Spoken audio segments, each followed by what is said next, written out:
क्या आप जानते हैं कि इस हुक में कपड़े हैंग करने के अलावा भी आप बहुत सी चीज़ों के लिए इस्तेमाल कर सकते हैं। इस वाइट पाउडर की मदद से आपका पानी हमेशा ठंडा रहेगा और आप की ज़िंदगी आसान करने वाली बहुत सी टिप्स एंड ट्रिक्स और कुछ हैक्स जो आपके बहुत सारे पैसों की भी बचत कराएंगे और आपकी मेहनत की भी। वीडियो बहुत इंटरेस्टिंग, एंड तक लाजमी देखिएगा। पसंद आए तो लाइक कर दीजिएगा। अस्सलाम वालेकुम, कैसे हैं आप? इस तरह के जो कैरी बैग्स होते हैं, मैश बैग्स, हमारे घर में हमेशा ही इस्तेमाल होते हैं। आज मैं बिल्कुल न्यू इस्तेमाल शेयर करने वाली हूँ। आपने दोनों सिरों को आपस में मिलाकर एक सिलाई लगा देनी है। अगर आप सिलाई ना लगाना चाहें तो इस तरह हॉट ग्लू की मदद से इसे आप जोड़ देंगे। इसकी ऊपर वाली जो दूसरी परत है उसे भी आपने जोड़ देना है। अगर आपने टांका लगाना हो तो एक टांका यहाँ पर बहुत है। ये अच्छे से मजबूत हो गया है। अब आपने कोई भी हुक्स लेनी है और इसके पीछे वाली साइड पे यहाँ लगा देना है। सिलाई की मदद से या आप ग्लू की मदद से लगा सकते हैं। एक पेपर पे आपने राउंड सी शेप बना देनी और इसे कट कर देना है। फिर आप चाहें तो मार्कर की मदद से इस तरह आइस की शेप्स उसे दे सकते हैं। ये बहुत ज़बरदस्त एक ज़ीरो कॉस्ट ऑर्गेनाइजर बनकर रेडी हो गया है, जैसे आप जहाँ भी हैंग करेंगे इसमें आप अपने टिश्यू रोल को लगा सकते हैं। लगा हुआ बहुत क्यूट लगेगा और बनाना बहुत आसान है। बिल्कुल ज़ीरो कॉस्ट एक टिश्यू ऑर्गेनाइज़र बनकर रेडी हो गया है। जब भी हम गर्म चाय के कप को किसी फर्नीचर पे रखते हैं तो उस पे निशान पड़ जाते हैं, तो इसके लिए आसान से एक मैं कोस्टर बनाना शेयर करूंगी। हॉट ग्लू की मदद से आपने कोई भी शेप जो आपकी पसंदीदा हो इस तरह बटर पेपर पे या आपने इस तरह लगा देनी है। तो इसमें इसी तरह आपने जैसे भी चाहे फिल अप कर दे। मैंने जाल सा बना दिया है।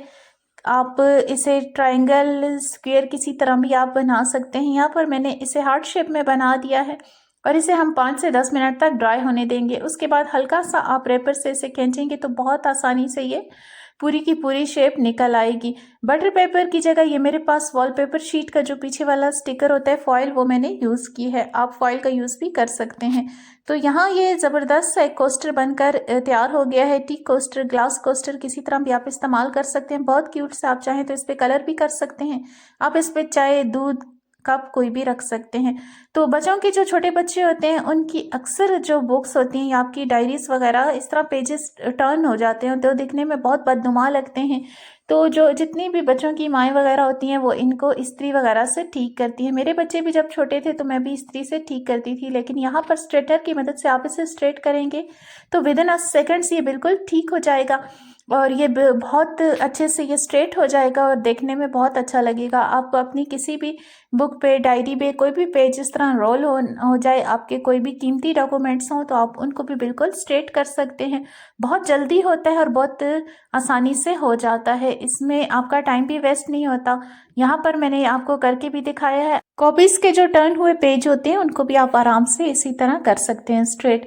बाज़ात हमारे पास पैसे होते हैं वो भी बहुत रफ हुए होते हैं, या फिर बच्चों के पैसे होते हैं, गुलिक्स वगैरह से जो आप पैसे निकालते हैं वो भी बहुत इस तरह कोने वगैरह मुड़े होते हैं, तो उनको भी आप आसानी से स्ट्रेट कर सकते हैं।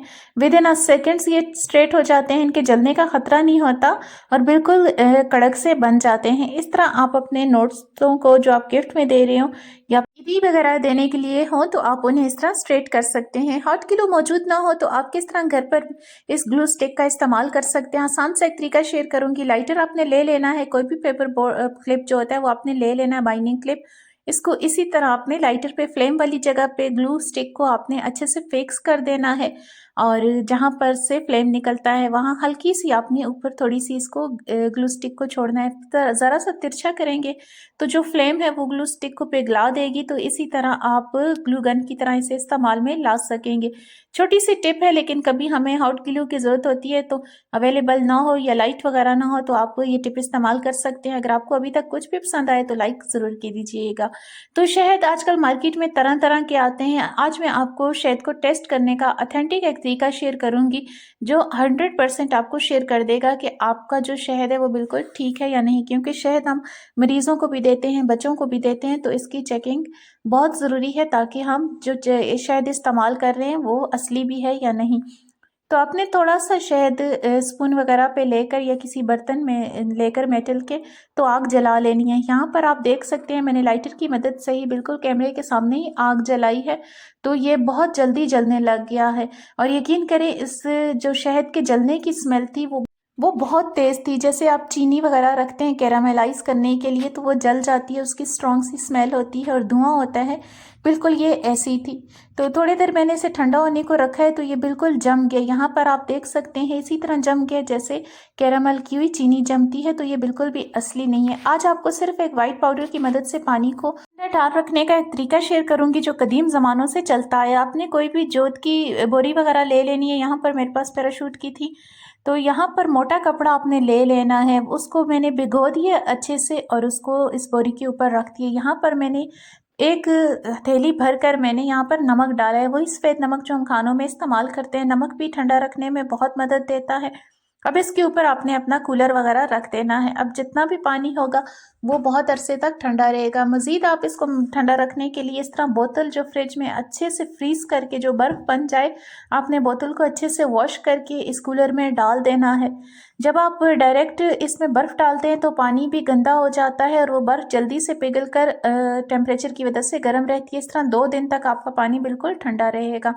खाना जिसमें रखते हैं उस पॉट से ये जिसमें रोटियां वगैरह होती हैं बहुत स्मेल आने लग जाती है, तो उस स्मेल को अगर आप धोते भी हैं तो नहीं जाती। तो आज मैं आपके साथ आसान तरीका शेयर करूंगी, बगैर धोए भी आप उस स्मेल को इजीली रिमूव कर सकते हैं। तो आपने जितना भी इसमें गंद वगैरह होते हैं उसे साफ कपड़े से पोंछ डालना है। उसके बाद आपने कोई भी अखबार ले लेना है या फिर आपने किसी भी कॉपी के पेजेस निकाल देने हैं, पेपर्स, और इनको आपने विनीगर के साथ गीला कर देना है और फिर आपने इसी पॉट में रख कर बंद कर देना है। 10 से 15 मिनट तक बंद रहेगा। फिर आप इसको निकाल दें, सारी स्मेल गायब हो जाएगी और बिल्कुल फ्रेश हो जाएगा।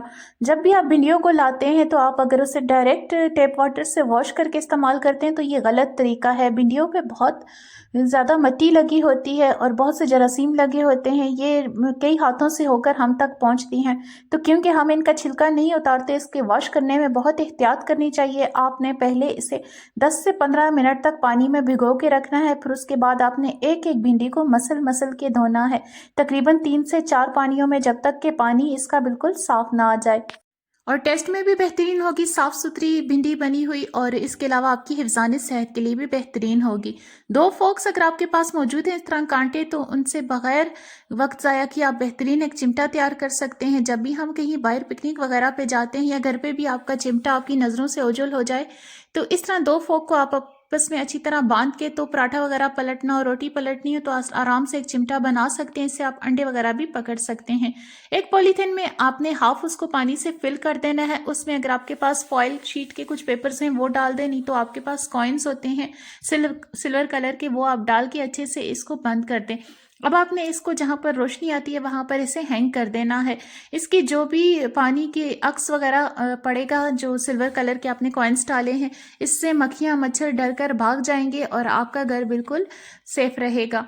क्योंकि इसकी रोशनी से इस तरह छिपकलियाँ भी नहीं आती, उनको लगता है कि कोई इंसान वगैरह उस एरिया में खड़ा है। तो आपने इसे हल्की रोशनी के साथ हैंग कर देना है, तो आप महफूज रहेंगे। अगर आप भी कपड़े हैंग करने वाली इस हैंगर हुक से सिर्फ कपड़े ही हैंग करते हैं तो आप इसके बेहतरीन इस्तेमालात से नावाकिफ़ हैं। तो आज मैं आपके साथ इसके बहुत सारे इस्तेमालात शेयर करने वाली हूँ जो आपकी घर पे सिर्फ न सिर्फ कपड़ों को ऑर्गेनाइज रखने में मदद देती है, बल्कि आप इस पे घर की हर छोटी बड़ी चीज़ को आसानी से ऑर्गेनाइज कर सकते हैं। ये हर गरीब के अमीर के घर में ज़रूर होती है, जहाँ पर हम सिर्फ अपने कपड़ों को हैंग कर सकते हैं। तो आज आप इसे मुख्तलिफ तरीकों से इस्तेमाल करेंगे। बाज़-औक़ात चीज़ हमारे सामने होती है, हम उसका एक ही टिपिकल इस्तेमाल करते हैं। तो मैं आपके साथ इसके कई एक रूप शेयर करने वाली हूँ। एक तो आपने इस पे अपने कपड़े, बेल्ट, अबाया, बैग वगैरह हैंग कर सकते हैं। इसके अलावा अगर आप किचन की कैबिनेट के अंदर वाली से साइड लगाएं तो अपने छोटे छोटे किचन टूल्स इस पे हैंग कर सकते हैं। आप अपने पतीले इस पे हैंग कर सकते हैं, ढक्कन वगैरह। आप चाय के कप के लिए अगर कोई अलहदा से कप स्टैंड इस्तेमाल करते हैं तो वो आप इसकी जगह इसको इस्तेमाल कर सकते हैं। आप अपने दरवाजे के पीछे लगें तो जितने भी शूज़ हों आप इस पे हैंग कर सकते हैं। न सिर्फ चंद एक काम, बल्कि आप किचन के सारे बर्तन इस पे हैंग कर सकते हैं। वीडियो पसंद आए तो लाइक कर दीजिएगा। मिलते हैं अगली वीडियो में, तब तक अल्लाह हाफ़िज़।